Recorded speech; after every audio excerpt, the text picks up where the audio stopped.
kamaro tekidina anum niata sama ya nambo ko kawakatal ngakina bikimni bakikimami ni warro kesempatan tengah mene bota-bota di bingkara bungo nambo ngitindai namuni intar bingkara esiro na kau ngandra ko kita bakikimni nonda ulu tangale mevaka asigino binaka bukale bona namuni indikitaka muni tiko katikita tingani songoni nambo ngiko domaka ndana torna ngona binaka ngo ndana kita bakilo malang sakin tona leo tolo bakalo kalau na taman kalau na leben kina kalau na yatam din no bosa na madi ni kina wasitin ka walu tikine rosangu ono isongo ni kine le rosile tolo da butanera na kalau ena tikana kita mani ni sakita bagital tinga na lubini kalau ni sema tikumai ne bata-bata ni bingarabi ongo wekemni ni sem saksar tikumai ena nonda bonolo mai no witi ena wasa Pasifika New Zealand Australia Europe ke Amerika ena mbongi ni kwa osaki tabaki kemni tikukini ni saki tabaki taltinga no lubini kalo ni singe ya tabati kumai singe ya tikumai bakantua na mbongi ni kwa na ikaro ni mbongi tiku ni nonda rongo itukutuku kima marau na kamani ena Brisbane Fijian SDA Church ni raw ni sulia na nung ningona nenda mai rungoda kina na bosa ni kalo ausa kita bagi kem ni kede tiko na kamu ena mbolo binaka katali nenda na toro na mana binaka sakongo nenda na kita baka kina na ilumuti ni kalo tal kabeni rogu ko ena musa tiko ni kalo bikenda ena mbong ni kuwa ena karo ni mbong kakena ulta na wanga ni kalo turanga kina marang singa ni kabatalaka nung niada maike nambong ni ko kabaka kina bekemni ni warong ti kumai nambong indai ni ngandrewa olo malai nda mai romo na nona bosa nambong indai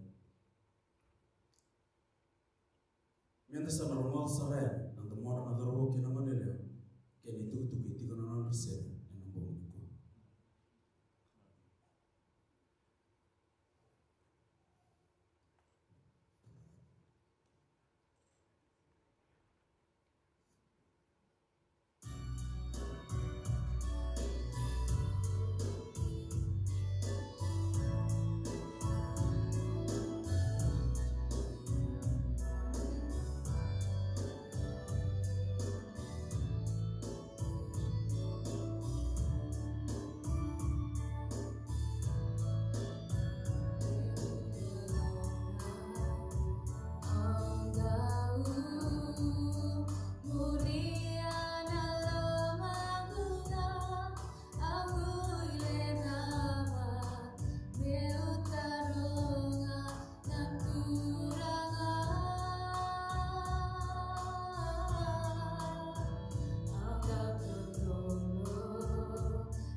kima me bakal malani me baru lo tadi turun inna kabale turun ya de tinggal mau kibe kima na wale non rombola ira bimni ira kala mena namni bal ene kan buni ko dindu ni Allah dina rende ra ko to meki ke wale turun ko disna bosa bikima ene bo mina ko nono mir era nagi tiku mera na ya mana buni ko mira era warang tinga me bal ene be bono dindu era warang tinga mi masene kan ino mi wose ko ne kene ba ko de en ambongi tindai kem sa masula ka bi kem ni no mi tomata en ndur meno wose no mi wose no boni ko tal sa masula ka no pula bi kem meno wonne ta wata mata tura meno rong dundu ga tura no mi boni ko na ka wale tura no mi kalondor mas na wale no mi lo lo ki be kem me andu kem kere bo so ti ko ne ka ko ni bo so ti kem kere no mi be ba sa ta ki ne ka bi dai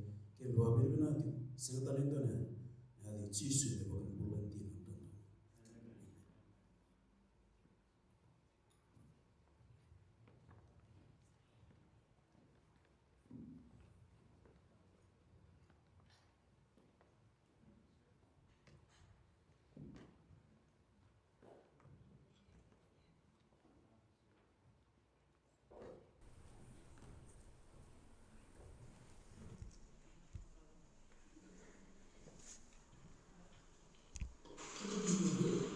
Volume 2. If those who are afflicted would assist nature in her efforts, and 60, Volume 2. If those who are afflicted would assist nature in her efforts by the use of pure salt water, much suffering would be prevented. Again, I contemplate read from the book Medical Missionary, page 227.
important to understand.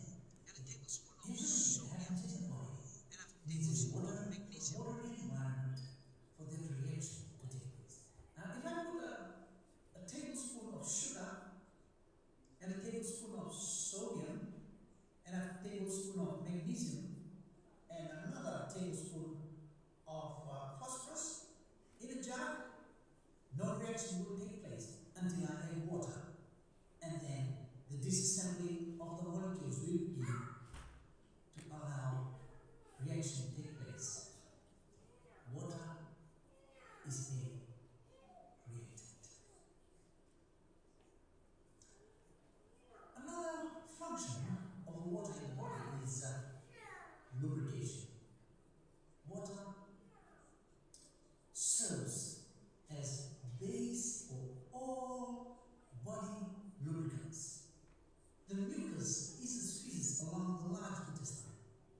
Saliva moistures food and prepares it for digestion. Serous fluids reduce friction between internal organs. If you look, you can see it can be very congested, very tight inside there. If we overdo these, things keep going to overdrive and congestion takes place, or oxidative stress. I'll talk about that later. Synovial fluid will oil ends of bones as they move within joint cavities. Looking at the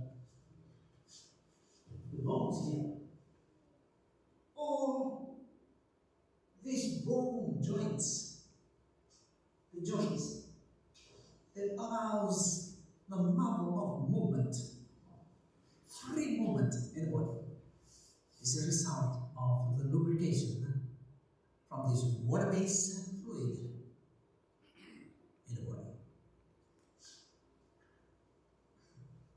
Now, the water also serves to lubricate and cushion your joints, spinal cord, and tissues. The spinal cord is the extension of the brain that runs through your backbone.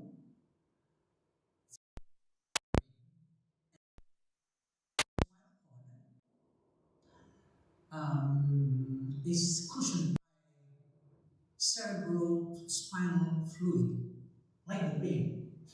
In the skull, we have the brain that is in the skull. The space between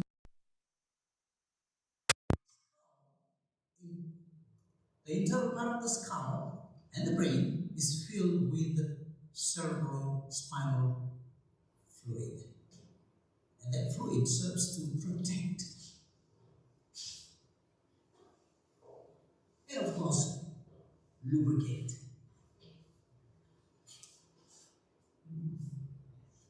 The eye needs enough fluid to allow the eyeball to move freely around. That carries a water-based fluid that allows you to lubricate the eyeball and freely move around. Every time I take a big glass of water, I give my body the environment to well lubricate so that I can enjoy free movements. I'm giving my body the ability for the body to allow reaction to take place, chemical reactions.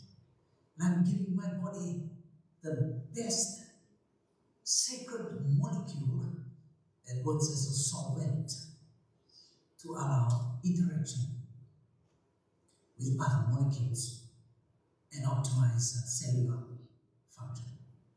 Take a glass of water, enjoy it. It is the beverage of heaven. Until we meet again, Mother Mother.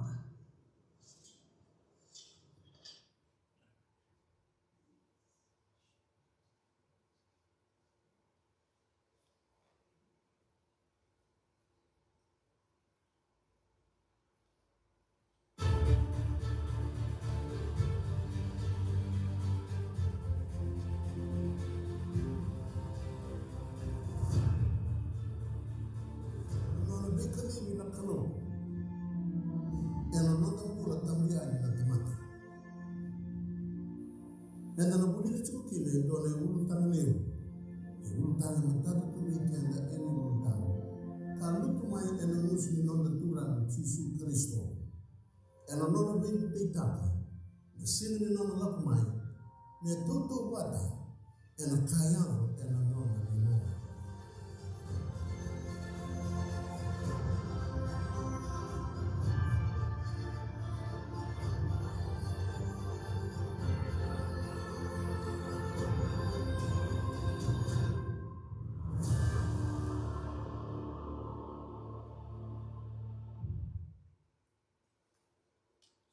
Masu mai kimami mai lumalani kimami o ilibina katale na mbongi dendai irani kimami dhambe mai ino nomibali kimami babote ni kimami sakiko na ndua nomwani onua isa boleksa kimami o ilibina irani bo rutaki ni mami bula o sibi ni tutu ni otara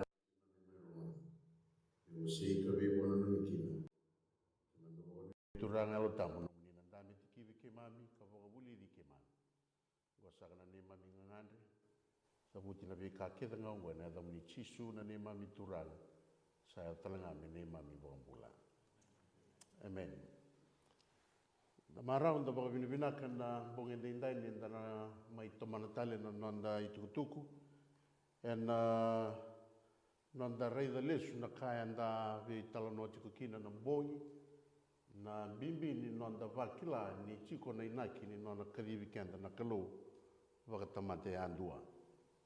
Kau tatauna ka weekend e tolu na ka bimbi na bongi karawa ni mai keti chiko ni lamanda i dolo tala chunga ni lamanda kanda vakana na chiko kina na veisinga me rawa ni na vei huki chiko na kalau ya ena nonda vakanditaka na nonda vakambauta kako ni lulunga se maluma na dona ngauna keni karua na nonda marro e nonda mata vuvale ya dona kaliu ka ustule butalenga ni kena mai vulidi chiko na ivola se nei talanoa membaleti noa keni katulu na nomu kila na nomu itavi nyo sa taura na vakambauta na turanga marro na nomu mata vuvale se na nomu anrava nomu mata vuvale wakania vakavinaka nomu mata vuvale sana rau talanga ni ona kilaiko ke nei tavia kadivi ko kina na turanga kanda reida tika na bongi nei tiki bu ni nona basika sana nona lama tada ke dona tamata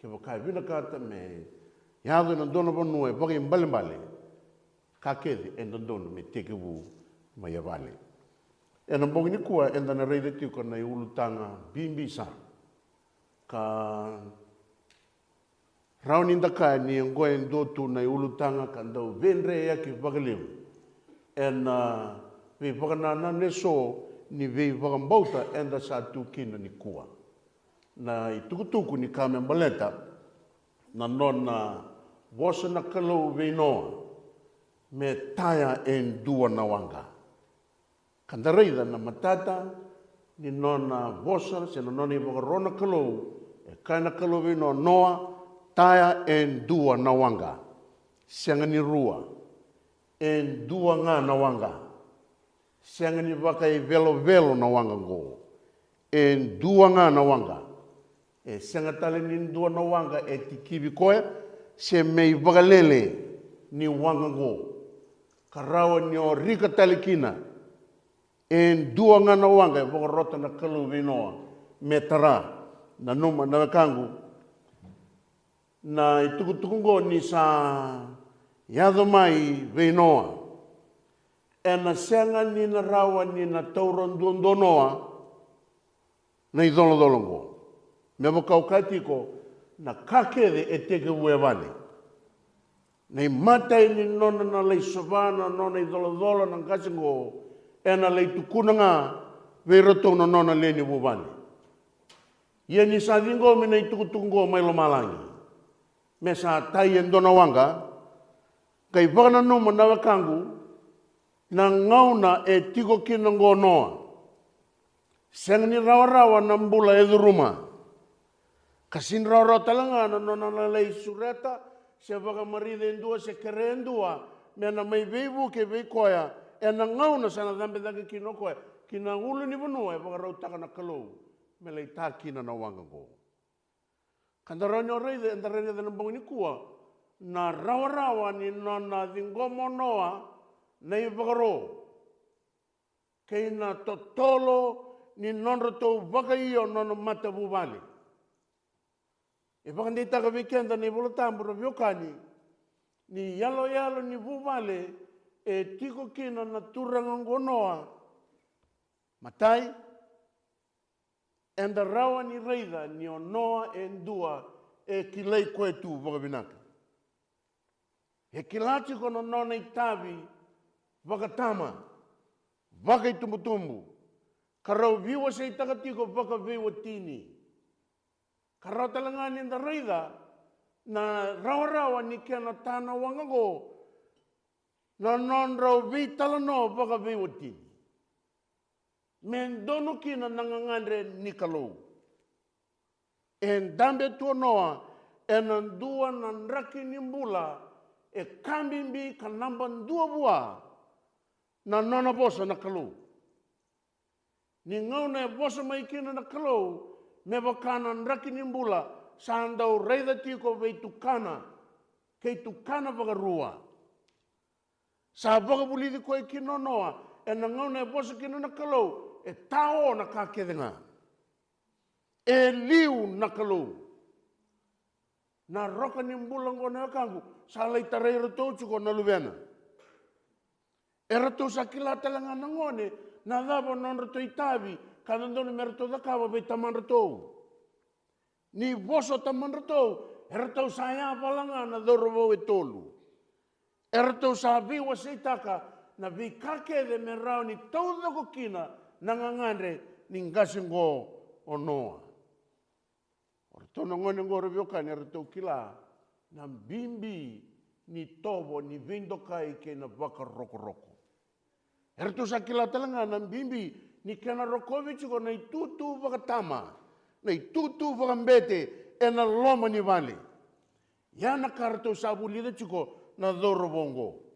Yana kena sa maisoli na iwakarora viokani.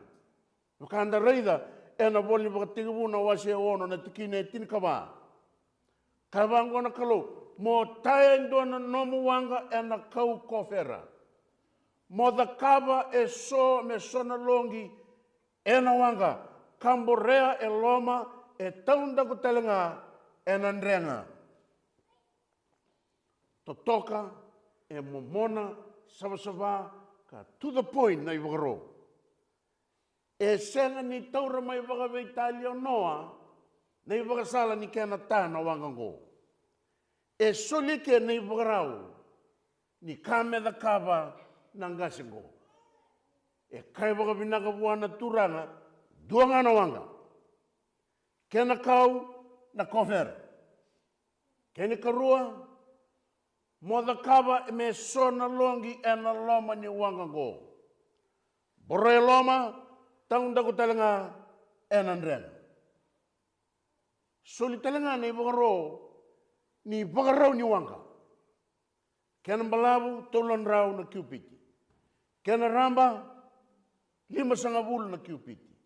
Kena dere 3 bulu na kiupiti. E kaina ki turanga kena marama. Pe kenda na viokani anda baroa chika na mbongi ni kua. Na lebu ni wangango e ve toto wa sivia chuko e ndo na rara ningito. Na kena pakarutaki.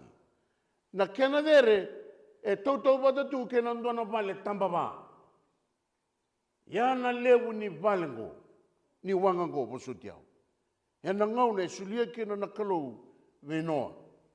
Na kau e pakangata kena loma ni wangango. E nei wakaro e soli. Na kofera raviokani. E na ngonongo koe wakatu e ndua na kau karandau wakangataka wakalewa. Kaua koe wakatu na harude na ngonoya. E ndrendre mandanga me tariko na manu ni wai. Yang kai salvata ni kaina kalovino noa duanga na kau. Nyo sa tae wachi na wangango e na ngono reida na vei sema kaida ni kau, drengata e na ndrenga. Na kau mandanga wakati ki koya, sa rawa ni sokon dondo kina na wanga. Ia sanggai tukuna tali na kalau, reida botana baka binaka na wanga. Mendreng ngati baka binaka na wanga. Me kau na wanga. Kaya na reida rubio kani, na dua na yambaki wakadada, na kena soko tiko na wanga ngo. Mai nei wagaro e solia na kalau I kewe noa. Sarani na reida nyongo e senga ni wanga mi. Senga ni wanga rau ni kambasu wakarawa. E senga talenga ni wanga buki beisau. Se buki mboro. E duanga na ngauna e taekina na wanga noa e sulia bata na kalau na kena I wagaro. Na kena lebu ni wanga ngo. Ia ni sana soko na wanga ngo revio kani. E kauta tu na kalau na wanga ngo. E na lei wake lenga na kalau. E na bonuanga e vina kata na kalau. Me kelekina kena ngauna nga. E na vina kata na kalau. Me kelekina. Yang tale ni nanda reida tiko. Na bimbi se nei talanoa ni wanga ngo. E duanga na wanga. Rongoda tiko baka vinaka. Keni karua, he kaitalanga na kalau noa, mo takava enduanga na katumba ena wanga. Me endua na kiupiti na kena raramba kidake, me dhaka na katumba ena yasa ni wanga. Duanga na wanga na kangu. Senga ni rua, e senga talanga ni waka velo. Na wanga ngo enduanga na kena mati ni katumba. Yana talei, ni nonda reida chiko baka yalo, ninda saraba chiko, na bimbi ni kaya bina kata na kalau, e sulia vinoa, beauty ne bola tambu, karawe kenda menda baka dhakulea, da kelib akayani na kena bimbi, merani matata vikenda, se vina vano e bako chikenda chiko kina na kalau, ninda na lako tiko ena loma ni wanga ngo. Chisu e tuko nokoya, o yau na katumba, o yau na sala, o yau na bunindina. E senindo na tamate torovi tamangu, waka veitalia ena vukungunga. Chisu wakati ki koya, ena wangango kaya koya, o yau nga na kena mati ni katumba. Na wanga e waka takarakara ni nona lotu sabasaba na kalau. E kane bola tambu, ena chikine chinkaono, moda kabendo na katumba na wanga, waka watia ena ndona kiupiti na kena raramba kidake, ia na katumba ni wanga, moda kaba ena yasa ni wanga, ia moda kaba na loma ni wanga, me tamba tolu. Duanga na wanga, duanga na katumba, kana kalovino no me tamba tolu na wanga ngo. Gono bono revio kani, enda samai vivagan deita kina, na nonra tau sa tiko na lewe tolu wakalo. E waka samataka ni sana, wakarau me tawodi na wangango. Me sana lako na wangango me sa sokota yani, na wasa kan donu maka na waluwu, ni vivagarusai, kwa sa wakarau taka chiko na turanga, me na tarai wura-wura. Reita lelo taka revio kani, na wangango ni sa nawa tuiwai, sa toso tuya na loma ni wasa, en duanga na kena katumba, tamba tolu chiko na loma ni wangango. Sa wakandei taka chiko vikenda revio kani, ni wangango e sanga ni wanga lako lala. E tawani tu na wangango, mai virato na lewe tolu, wakalo. Na kalona tamana, kalona luvena, kena kalona alata. Na wanga ni kalau revio kani, ena ngauna sa sokotiko kina, ena wura-wura, ena wasa-wasa, wura-wurango, ena sanganindona kana rerebak. Baleta na lava, na ibaga sala ni wangango, ena kena taina wangango, e sulianga na kalau. Na nonro virongo-rongo yo noa, vata kina kalau, ena buku ni nona wanga na kalau. Mebo kau kachiko, ena sini rawa wain dona tamata, me da kaba na loma ni kalau, kebo kai sanga ni rerebaka na kalau, kebo kai sini baka mbauta na kalau. Ke wakatalanga, e sanga ni sambolo taka tiko wana kalau, ni na rau ni nui taki o koe, me da kawa in dona ka e nona na kalau, baleta ni sa bagan dina taki, na mawe ni nona mbula, ni rere baga na kalau, e na nona loma ni wali. Gona i tuku bimbi o vina kata mo bagan deitaka veiko. Ke o vina kata me nui taki ko na kalau, wakarai taki ko wana kalau. Da kawen dona ka, mero ni tao na mata ni kalau. Mero ni baka nui na kalau, ni tiko endua, e na buru go, bako siwe na baka tao te tini ngono go, ni na rani baka yanga taka na kalau, me baka yaga ni lamana. E na buru vele daki, buru na kena wasa, enda sa tiko kina endindai. I ke turang kena marama, sa via baka rei taka tiko ngana kalau vino noa. Tina ni usa kai chuko me no muanga. Ya lo binaka baka rau taka talanga na lomo ni wanga ngorin dono buno me kei tona tiko kina. Me reko kuna istagi chuko na lomo ni wanga ngo ni tiko kina ratona le tolu wakalo. Kesan diwa ya ni lako ni nonda sana soko tiko e na lomo ni wanga ngoro viukani. Sana suli chuko na baka dhengu veira era lako. Sera tiko e na lomo ni wanga. Baleta sa senga ni tayangana temata. Sa ti koro sarangana kalau bukati ke koe. Erto sa tiko na le tolu bakalo. Sa wanga tawani baka binaka. Baleta ni sana toso na wanga goro bukati. Sa soko tu ene nui. Soko tu ene baka dengu. Ye kera bukati. Sa senga talingai wawa noa. Kawe kanda nebolo tambu. Asa da kaba ko noa. Me bakana kake denga. Sa baka roto wana kalau. Ia sada kaba wakakina. Wakanga e dhavu na ndalo matua. E na ngaune rongoda kino noa. Na loma langi ni sa tukuna. Noa tae no muanga. Gona kena malabu kena dera kena ramba. Duanga na katumba. E alo binaka noa. Me tamba tolu na wanga kore. Sa reida saratunga waka e alo noa. Nanga ngandre nelo malangi, sanga walangani ngandre nelo malangi, na nona vakan dei taga tiko lo malangi, ni sanga ni vang gitu ena ka, ena vagaro da ka. Ni ndala koba tiko na pura enda sa tiko kino ngoro vyokai, mebo kana na turango chisu, na singa ni nona lako mai, sana singa nda waraga tiko na nona listala mai, na vika na yado tiko pura, ena tau wata saranga, kena kaiado ena singa nei noa. Nyo sa dingitaka na wanga mono bundoka. Yalo binaka bundoka nga na wanga. Koe dhingoma tiko na ibaka sala ni kalau. Ni nangarabi ena loma ni wanga go. Bundoka nga na wanga. Iko baka ndeitaka. Ni rato tiko kina na le tolu wakalu.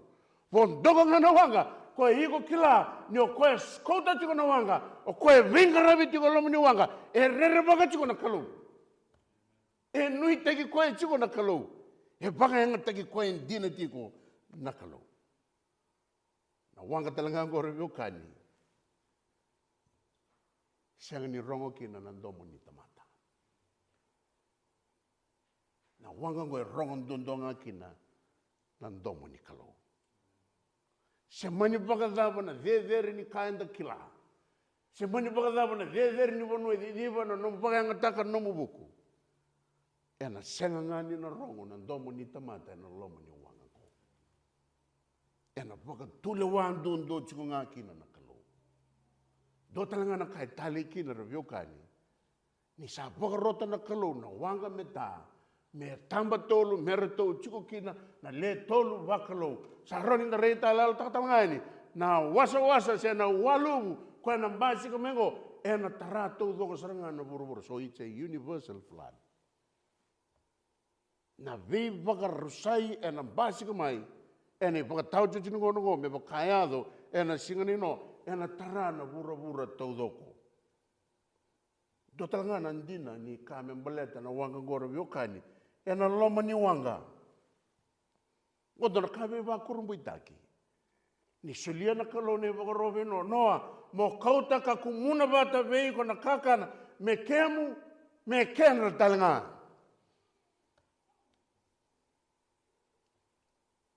Sa soli mai nei wakasala ravio kani. Ke wakamana ngau nangai rika wana loma ni wanga ngo ni mataka. Sa soli o chinei wakaro. Ngono na wanda kina ena sotavi. Na nomu karmada ke na nomu viakana. Sa tu hira na linga ni vengaravi. Wakarau takira tu na turanga. Wakatora dake takira tu na turanga. Marau na turanga me wakanga takira era na sotavi ko. Loma ni wanga ngo ravio kani. Waka samataka na vei matangali manu ko enda sanga ikila. Ni radhuru ena loma ni wanga ngo. Waka samataka na loma ni wanga ngo na imboi. Na kosa ena loma ni wanga. Kena mani ni taki. Me waseiti ko na kakana me vera urau. Ena loma ni done ambaki tinika vitu na singa. Na kena soko tiko na wanga ngo. Ena nonra tau tiko loma na veita mani ngo. O noa kena nona matavu wali. Ke waka samataka na vei singa ya ndundua. Na vengarabi a dhakatiko vei ratou. Vei ira na lewe ni wanga. Kana tikine tinkaba. Na wase tinkaba na wase ono. Ni vole ni baka tikibu. Nanda raida na baka na noya rabiokani. Ke na yanga ni wanga ngo e na ngauna ni noa. Ninda vendu tei takabata. Na wanga ni kalau. Koe tiko e vura e tindai. Na nona lotu na kalau. Nio vendu tei takabata na lotu ni kalau. Se na wanga ni kalau e vura. Pata ke na wanga ne noa. Na i dolo e kautumai. Ke na nona ngarabe chiko na manu. Waka samataka ke waka e sono matamata. Era duru talanga karapondo talanga na loma ni wanga go. Ia na wanga go raviokan. Baleta ni sa waka roti waka mata usara. Na kene tartara. Na kame daka. Kena nonra waka rota ko ira. Na lewe ni wanga se ira na kena pasindia. Na kake de me vero rau. Viso tavi kena nonra na sokotiko. E na loma ni wanga. Sandu sebe kenda ni wanga go sandu na wanga ni vei maroi. E na ngauna e solengi kenda kina na lenga na i vala da. Nyongan reba na indusi nimbula. E pagarau teki chiko na wanga go. Me rani bukiko mo maroi si o tangomaki. Na wanga go reviokani. E rauninda reida, gona wanga e waka rau tegitu, me wakatu e dona panua, ona mai sa tabakina na mbula ngalala. E nei vesu ni te voro, e na nona vei wakaloloma tegitu, e na wasa vura, e nda sa kota tiko e ndindai. E waka rau tegitu na wanga go, me rauni mai siregi kina, na mbula i vala da, ka vei waka e na tegitu kina na vuni da, e na nonda mbula. Na wanga ngora viokani. E viva ka rauta ki talanga vikenda. Nyongona panua. E ronyo mai sa tavikina na viva ka mbula taki. Mo ronyo boka torre ki taki pakayalo. Ke boka wakila ni sa tawu tu na mbula. Gona wanga. E nei baka roa e solia na kalove noa. Sa wanga vinaka. Ka ronyo wakandei takakina. Na nomu na baka rauta ki tiko. Mona sa taba na turanga. E na ngauna. Sana lei kelekina na wanga ngo. Na wanga talanga ngo reviokani. E wakarau taki mea wanga ni vei wakalonganga taki. Baleta ninda kila. Ni takavi kenda kede tu na mawe. Ni linga ni nona vei wakaloloma taki na vunida. Senga nindua vei kenda. E tiuka na vuruvurungo. E ranindondo na ngusuna. Nindondono tu wakawote senga na nona da. Enda tamata i vala da kede ka paula. Kanda singnela wana kai rogo teki kina na kalau. Ena nondambula dorobo ngone leo. Enda roni wakila na mawe ni linga ni tevoro. Nona vi volo mataki. Gona wanga raonyo maiso tabakina na vi wako kotaki ni kalau na elotam. Sa wanga vinaka talenga me mai tulingi kina waka vinaka na nomumbula. Kenda usambalia se waka vitalia tu na nondambula. Enan raki nimbula dhabanga ndui enda sotaba. na wangango ena rawa ni mai vakandondonu taki ko saranga. Ia sa wanga talenga ni veisau. Ke wakau vina kata, me veisau taki na mbulangori, na numa na wangango me wakana i vagaroni kalovino noa, tamba tolu na wanga. Mera tau tigo kina na leo tolu wakalo. Na wanga nei chisu raviokani. Era dingomi kina na tamate i valawala. Na wanga nei chisu era vangambulai kina o ira na tamate toyu mate. Na wanga ngo nei chisu era vagadingui kina na vein duindui ni mbula kedanga. Iko rawa ni tukuna mai. Se sa senga ningarabi ena pura-pura ngo. Na wanga ni kalau. Baleta ni sulianga na kini vagarona kalau. Tatau naga na kalau na kame bagai ngataki. Ko daga kina nona wanga. Ka tukuna talanga na kalau. Nei bagasala. Na nongu wanga meu tigo kina. Me bagarautaki na nongu tikina na lomoni wanga. Ke se koea. Na yalo ni wanga. E bagarautaki na kalau. Ena buru-burungo. Sandondono mendaru bagasangara. Se vena wanga. Koe bagamadala vendu teiteki tigo kina. Na italono ni nona wanga na kalau. Koe bagarota venoa. Medakau. Nira tau tarongi na tisei peli. Sa taro na turango chisu. O ira na tamata era tukuni au. Era sanga merakileo. Sora tukuna ni au iau ilaicha. Sora tukuna ni au iau choni na ndovi papite istaki. Thavandou no numo ke mundo me baleti au. Artou ngalu ke de tu na tisei peli. Sanga nindende sanga i vosa mai voga malu o pita. Kai somo pita na taro ya ni turango chisu. E tukuno koe kemuni na Karisto na luve ni kalau. Na boso hea rabiokani. Kai somo voga vinako o pita. O turango chisu. Hei pita na singa ya. E na tolu nei tukutuku bimbi. Sanga wakandua ni na maka na turango chisu. Nina lako mai vei pita nei sau ni taro ya. E na ngau na sa sauma kino pita ngai tukuna wango koe ne. O kemuni na Karisto na luve ni kalombola. Mate ni ka sangai tukuna na kalovi pita. Pita. Nei sau ni taro ngore sang ni lako mai e na baka nanano ni tamanta. Ya baka rei tagaviko na kalou. Nei sau ni taro ni nomu ni taro au taronga. O dhei o iau. E na vuku ni nomu sauma na bandandono na taro.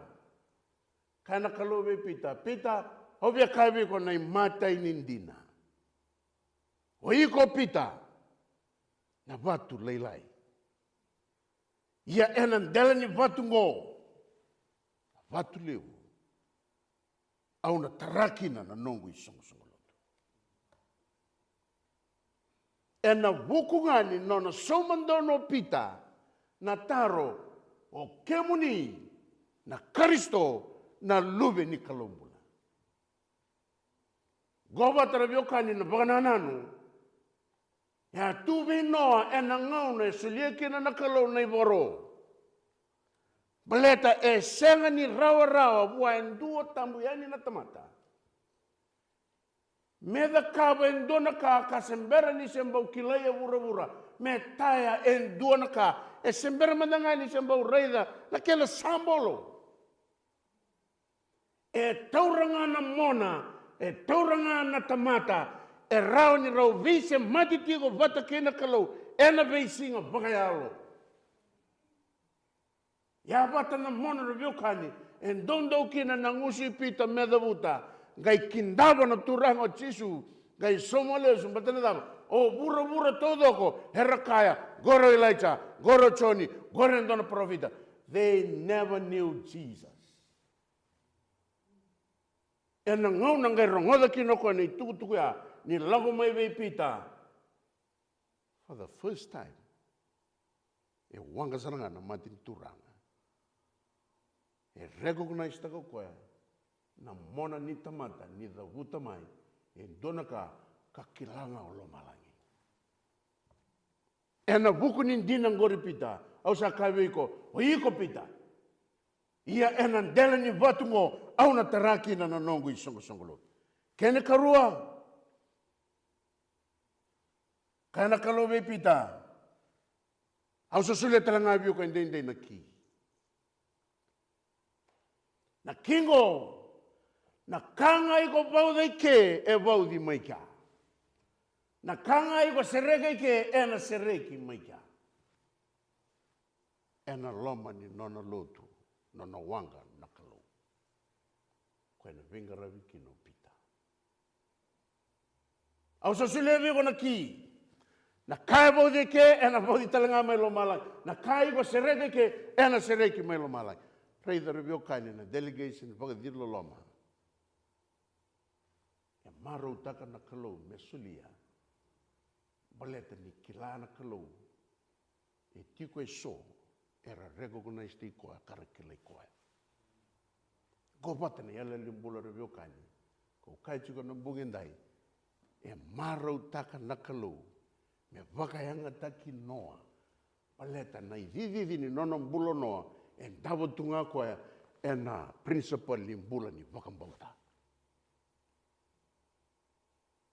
Yana vuna sari vita bimbikina na vita taunaki. E na loma ni rona madongo. Ke wakai ko pangandita ni nomu wakambauta wakase lulunga chuka alabinaka. E duanga nangon sala. E roni marau kina na kalau. Me wakayanga taka na tamata. E ke wakasa talabe mai na iwangaroni nomu wakambauta. Ke sa talabe mai na iwangaroni nomu wakambauta. Ke wakamandanga wakana sori mosita. Na nomu wakambauta, me talabe mandanga, me talabe talemanda. Iko na pokorotanga no ulipo no me toso na toso. Yana wakambauta, siya yana ididi, adidi tu kino no, e nangaune, wakareitaga kino wana kalau, me tayo na wanga, si berni na wanga basi ka burubura, iya sa thaka no na wakananan. Baleta na kakele sa wakarautaka na tura. Keni katul. Nindina wakareitago chisu ve pita. Tuno koe pita. Na nongu lotu kau na tara. Ena deleni watungo. Ena sasanga tiko na tewa. Ena sasanga tiko na tewa. Ia. Ena senga ngā wakandua. Ena rawutarawa. Na nongu isonga lotu. Ena sinro wakandua ni wakamolumolu mtaka. Ora viokani. Sa tegawu me sa soko na wanga. Na yalo ni wanga ninda reida iki. Ena sasanga na te voro. Era na wosa na tamata. Se mani wakadava na kai ko na sutawa. Ena ngono iko sana tiko kina ena loma ni wanga ngo. Se mani vere wakadava na kemu itala no ni sana lako. Se na mani wakadava na kai ko na sutawa. Kava sila ena yada chuka na loma ni wanga ngo. Baleta na wanga ni kalau. E pangandei taka na ital no neno. Gona wanga mboida. Gona wanga kosa. Sanga ni control tegirao narorongo ena loma ni wanga ngo. But God never leaves this boat. Baleta sa kilana kalau ni ratiko so. E nui tako koe. Nirna da kava chuka na vingarabi. Ena loma ni wanga ngo. Wakan dina taki na wakan ananungoro viokani. Ena i vola ni wakan takilana. Kena wasi tiri karua. Na nona sasanga mai na bunidana. Te voro koe na ngata lewu. Me rabuta na elewa. Na i wakan takarakar ni elewa. Na provisa i wakan elewa na lotu. Na wanga ni kalau. Sasanga mai na ngata lewu ngo. Sambu kete tu na marama ngo. Wakai sulu tu na matini singa. Tu daga tu na bula. Wakai sala ena kalo e tin karua. Bukete tu sa tangi tu sa ngongo lo tu ni sa tartar. Wakarau me wakasudu. Kay wakarai tako choni. Ne karua ni alalo. Kay wango lebo koe na nonda wakanana na mendareda. Ne karua ni kawe wakarumbuitak.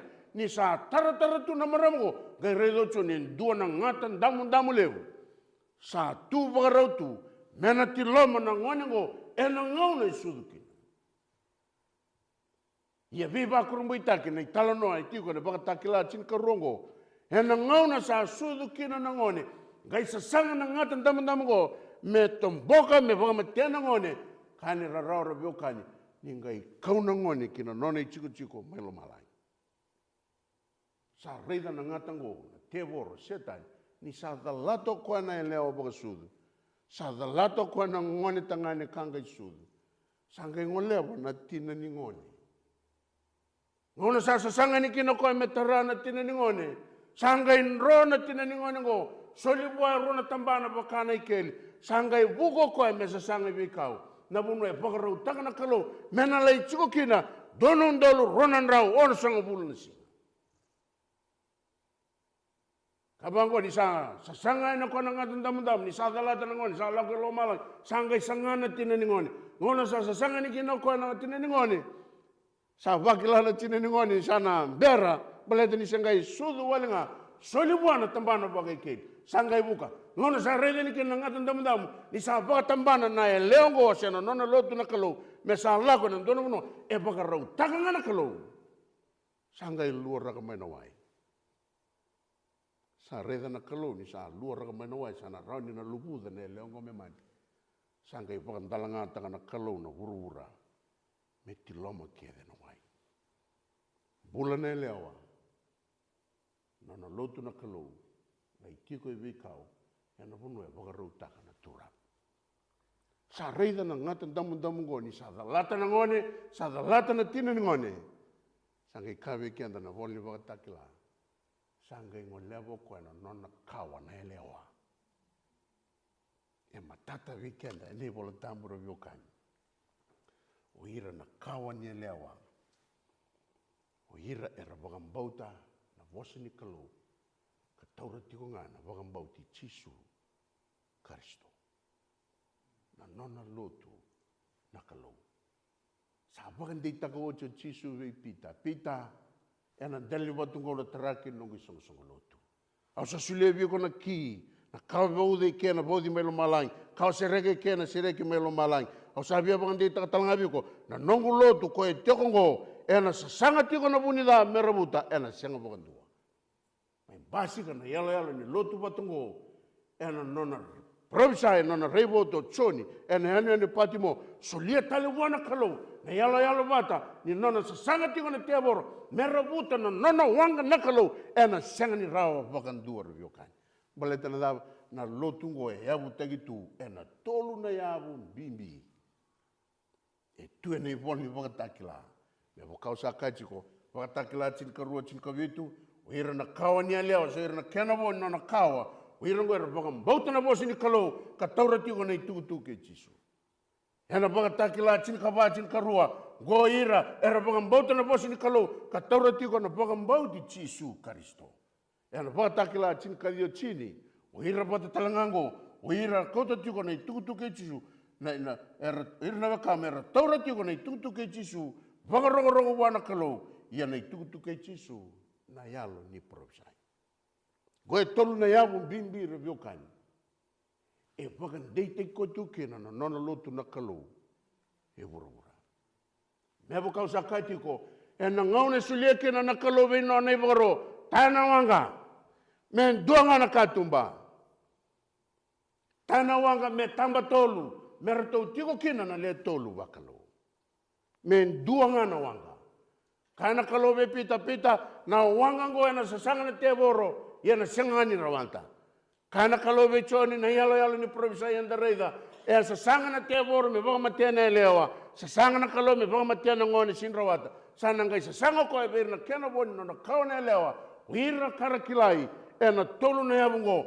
Era baka mbauta na bosi ni kalau taura tiko na itukutu ke Jisu. Kara baka mbauti Jisu tiko talanga bir na sulsoli ni yalo ni provisai. Sang walanga nyo kwengo na matati ni kame mbaleta no na lotu na kalau i vura. Me wakanda sa reda chikumai review kan. Ya sulia talanga na kalau veira indone tuku mera rabuta ka chiku vura ene baka tau chiu chini ngonongo. Kau ngone tuku enda baka mbauta menda na tu taka chiku na kena baka titei menda kaku ni sore aba na kena vuna utaki chiku. Waya na tuku ni hangi losi e tolu. E tuku batea review kan enda sanga menda na mai vimbole chiku kina ena lama ni rua na madongo bertandava gone tuku e baka madala teki chiku kina na indina ni nonda sema na tamata buana kalau gone tuku e baka madala teki chiku kina na binaka ni nonda baka mbauta na kalau E baka ndei takatalanga, na kaya na da kaba na kalau, e nei baka tau tu tini ngauna. Ruanga na ka, e na rauni kileikina, o ira ngoro biokani se o ira na kena boni no na kawa na leo, e na baka takila tinka ba, tinka rua. E na baka mbauta na bosi ni kalau, ka taura tiko nei tukutuku ka na baka mbauti Jisu Kristo. E na baka liuda tiko ngā na bosi ni kalau. Mea wakanga na i wakaroe, sulia na kalau vinoa.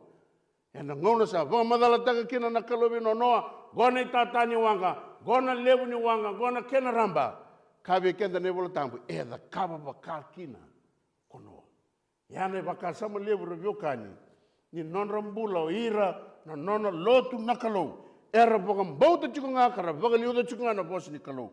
E na kara waka ndei takira kina, e na nona waka mbauti Jisu Kristo, se kwengo na nui e waka sangaratu o vura tau doko ni kua. Ka keni karua, ni kai kileiki no ira na nona lotu na kalau, e tiko vira na tuku kei Jisu. Se kua na soli ali provisa e me waka chiko, e na waka takila na wasi e chini kariwa e na tiki na chini. Rau vesi mati waka vinaka ke na waka takila chini karua chini kavitu. Na dhava na tuku kei Jisu. Sama tata chiko, Hira rapagambauta na bosi ni kalau, karapagambauti Jisu Kristo. E na wasi chini karua chiki na vitu, e rapagambauta na bosi ni kalau, kataura chiko na itukutuku kei Jisu. Ia na dhava na itukutuku kei Jisu, e na wakatakila chini kalio chini, na itukutuku kei Jisu, se kua na dhava, na yalo ni provisai. Ia indona ka, e na senga wakandua, ni na rawa ni na dhalakina na nonda na wakasangangara, e na vuruvurungo. Me kautu ngama ya na pakanananu, ni kai tukuna na kalovino noa, me tamba tolu na nongu wanga.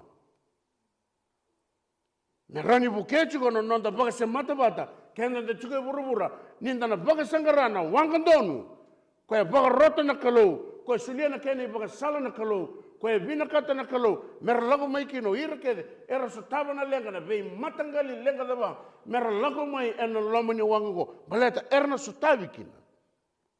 Leta ke kaya na senga na yawe vida ngoro vio kaya. Na non rapagambauta na kalau, vosi ni kalau. Ke na non rapagambauti Jisu Kristo. Ke na kena chiko vir na tuku ke Jisu, se kwa na suli ni ali provisai. Gone suli bimbi, kandondonu, mona baka sangara ngomatua, e na nomo na chiko e burubura, mona kunea e tiko ngā na ibola. E baka ndei teikina na ibola ni amosi, na profita amosi, e nona kana o emosi na wase tolu, e na tikine e vitu. E ndina e na senga mandi ni baka rendo na kana turanga ko chova. E na baka rei taka mandangana nona bosa buni, veir nona i tala na profita. Gona buna revio kani, saru imbimbi kina veikenda, na nonda rokoba tiko, na nonda tiko ira na profita, e na nonda i songo. Balete dua nei soli, e solieve ira na kalau, kanandau kune indendre e na lomo ni lontu. Ni vina kata na kalau me baka doro na lomana, ni vina kata na kalau me baka sabuendo ni tukutuku, ni vina kata na kalau me rei veira na nona tamata, e nandau boso koe veira na nona profita. O ira na profita sarangai ngusi ni kalau, veira na lubi ni kalau e ratiko, e na nona lomo ni lotu na kalau. Ea na muna sa rin bimbi kina, na ka bimbi ka era kileikina na nona lotu na kalau, era pangambauta na bosi ni kalau, era pangambauti Jisu Kristo, era pangambauta langa ni tukutuku kei Jisu, se kua na eli provisai. Na nonda kilatiko, na vei kake de vina kata na kalau, ni sembera ni yada mai, sa vei wakarau tegi kina na kalau, vei ira na kena taman. Da waka vina vinaka. E na soli ni alo ni provisai ngo. E na nona lotu na kalau, na kai dhoko naka kina na kalau, na kai wakarau taka na kalau, memba leta na nona lotu. Solia kina na kalau, na soli ali provisai ngo, e na nona lotu, kanda reida kina na vei ndui ni soli tale, e wakarau taka na turanga, e na nona lotu na kalau. E senga ni nravua, na nona lotu na kalau, e na vei kake de ni ngada, ka vina kata me toso kina na lotu, sa tiko na vei wakaroeso, e solia na kalau, wakarau taka na kalau, wana nona profita, Me ngusu tiko ni kalau ena nona buru-burungo. Ena ngau na sa sangai me sa wakatarungi kina o koe ka laurai ni sa tiko wa ni soli ali provisai. Ngai kawe wa kurumbu itaki. Ni ngai lai mbasi ko mai endua na kiana marama. Sanga sari ni buli binaka. Ia pakai ngatagi koe na kalau, kadivi koe na kalau. Ena kasa mai dhoko na katoko ana nona lotu na kalau. Sanga itaru, o hiko mbeka na profita ni kalau. Kakwa, o ia ue endua nga. Nandau wakau I tuku ni kalau. I'm just a messenger. Ia au na senga wakandua. Ni la veta da ke na kau reida, ke na kau rei wotaka, ke na kau tukuna. E mena uasi, mena sivita na I volatang. Na I volatang pena re chukunga. Ia ena lolo vira chukunga na kakere au da kau. En donu kino wakavinaka revio kani. Na I wakasala ni tawanga. Ni kaina kalau noa duanga na kau. Noa duanga na katumba. Noa me tambaton. E da kabo noa me wakanga na kai wakaroti koe kina na kalau. E senga ni ulambaleta na noa na nona I tutu na kalau. E dina tiko ngā e na nona I tavi e kadivi koe kina na turang. Na toronga. Sia dava sa lewu kina na matalotu e ura ni kua. Why there are so many churches in the world today? Dava isanga ngani ndua ngā kina na wanga. Na lenga lewu revio kani. Bale te lewu era tae non rawanga. Era tarana non lotu. Karena numa na kanga era reida. Mea sei koe ngaya na vono e ado kina. Na rara mai so me tidi kina na nona lotu. Kara sianga ni via wakarauta kira. Mera dolava na romandra. Mera dingoma na vira rama tale so. Baleta ni volotang pe matata na kai tukuna. Solomon na tuya na pangin balimbali na wasia vana tikine tini kawalu. Ia na nonra salen dondon sa vakana rarama sa adila tu. Sa lewu lagi tiko na kena rarama kaya doba na singaleu. Na veitumberi ni kalora viokani. Me rani baka takilai kena na nona lotu e tiko e burubura. Enandau veitumberi tiko vaka malua. Ia na rarama ngora viokani. Na ngauno na kinta baka kina na rarama ni matri singa. Ena matakalelai na numa na rarama ya na rarama lelei tonga. Ia na dhila chuku na rarama mea doba sara na singaleu.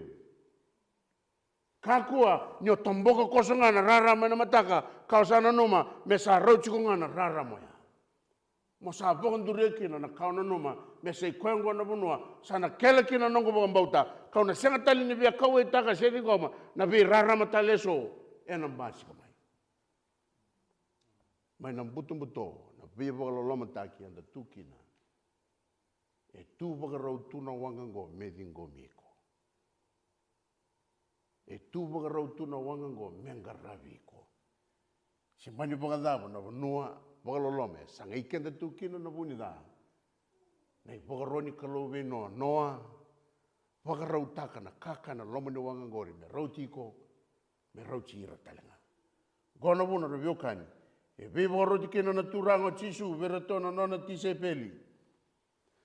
Kako ndau lako ndau levu nau ndau levi papite stagi boga bulidi ratamata mera boga mbauta na kake de ngaka wa bosakina vikimdo rarama ni mati ni singa ka Solomon na tui ena rarama dake chikumai me doba ni singale kana turango chisu verton tisepel nindo sa loko e burubura kake de mondo buno taka veira solia veira merkila na ve rarama ero tui na bosi ni kalu kasa sinin donu kina raviokani menda ya lananga na rarama nikalo nona bosa na kalau menda nanuma menda sa ngole kina nganda lebu ni turanga chisu kako berton tisepel pura todo como ndo ngole kina baleta na tamata kede vembula yenindo sa lako lebu no taka le tutu binaka ela binaka na dei ke to kede mera papi teiso taki kina yenindo sa ve papi teiso taki ena de que to queda colota mana na luvena kenelo tam ela vina nei tuku todoko konindo na kaibo konyo kana musu takira na tamata na kake de tu ena bosni kalo you have the right to know Malatena ni mami tavi. Ke mami nando vetu meri. Yana ka ke mami sala taka buana turang. Ni ke mami na sotava tiko na karamada na viakana. Me wakana I vakaroni kalobe no noa. Vakarotaka na kemu. Vakarotaka talanga na kena. Ia san dondon rovio kani. Baleta ninda viambula kede. Mendangara una vinaka. Na vonu enda didikina menda lei vaka nikina. E kilachiko chisu. E nei wakatau te tiningonongo. Ni sono nona sipi era se yalito. Dendua yuko mbeka. Na sipi ka yali tikongo. Tel tongol chiko mana dorogo. Hovia baka masuti ko na bongendai. Na linga ni kalau senga ni leka me vei baka bulai. Na loloma ni turanga senga ni ala na buain dona tamata. Yana bongi ni ko kilaba ka binaka tuna turanga. Ni sono nona sipi era se yali tu era tu na taunda ko ni mbayongo. Kakina na kalau bertona tise peli. Sakili meralai kau talanga mai na sipi yalingo. Yerna ngau na ndau na rongoda ndau na coach na kina. Erna mai rongoda na ndau. Erna rongoda nga erna kila. Yerna ngau na rasana ngole mai kina. Sana main duanga na ngali sipi kan duanga na kena I wakatawa. Na kangu en duanga na wanga. En duanga na katumba kana turango chisu o eu na rarama, o eu na dina, o eu talanga na sala. Ke viva ndita ki talanga na turanga ve chisu ve kenda. Ve roti. Menta lako da lei unau. Balete sono nongo sipiera se chiko itumba. Endon donu mera kaumai. Me main duanga na ngeli sipi. Kan duanga ne wakatawa. Tarongo da na domani sere. Yana bongi kua me roni viva ungeti na nomumbula. Maroni wakila na kadhi ni kalau. Ni kadhivi iko tiko kina nona lotu. Na kalau koe tiko burubura. Koe na kene voro na kene wakasala. Enda rongoda tiko ni vendu teiteki wata. Kene wakaro ni taia na wanga noa. Men duanga na wanga. Duanga na katumba. En duanga na kena sala. Kan tamba tolu. Kartou tiko kina na leo tolu. Wakalo.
Kangu e lewu na wangara sa tu e wura ndai. E kaurongo da na domo ni kalou. Ke ne baka sala mamona, me baleta na nona wanga na kalou. Ka konyo lukiana. Mo nguma tua, mo baka sangara na nona wanga na kalou e wura. Ke dona banoa mo na baka sangara kina na nona wanga na kalou, lako na nona bosa. Ke o sa reida na nona lotu na kalou e na nona bosa na kalou. Baka sangara na matalotu. E vunau tagatiko na dina ni bosa ni kalou. E dua walanga na wanga. Ia na taru via taronga na bongi ni kua. Na wanga dawa i ko bondo katiko. Tamai ki mami daula loma. Ki mami waka vinubinaka na bongi ndai. Ni rani tuba kata ki waka matata vi ki mami na kalou na indusi ni mbula. Ke na kandina me baleta na nomu ni lotu e wurwura. E dua ngana nomu ni lotu e sega ni rua. E dua ngana kena matani katumba sa ike muni chisu. E rongodi talangana nomu ni lotu na kalou na iwa uwuni le tolu wa kalou.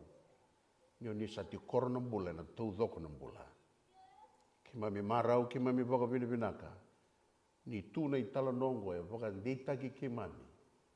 Ni sianga ni kawa dala kana kalou na kia na maroro itu na nomu ni bosa. Sara ni ke mami reda tiku kine so ni waka wuli mbimbi e mamona. Waka sala tagi kina na mbula. Me waka nandonu tagi kina na mbula ni ke mami sana tiuka na ndona i waka tangi ni ngende ni ngauna. Sana vei sesegi kina na kalou na kia ni waka wuli. Era sana la rina tamata na kalou mera na lakova na vivo nueso. Kalaki ngaraba na kalou na veiwa noe so turanga e na senga ni na rongodi kina turanga se na basi ka tiko kena na ipaka bubuli dina ko ni ngandreba me ke mami kila. Pinaka baka lebu turanga na veiwa na nunga na bogi ndai. Ni ngai marro na ne mami pula, marro i ke mami na kalou na bogi ndai. Ko ke mami talamai na bogi ni mataka. Gosaka na ne mami masu. E na bukum ni ngā Chisu Karisto na ne mami turanga. Saya talanga me ne mami wakambula.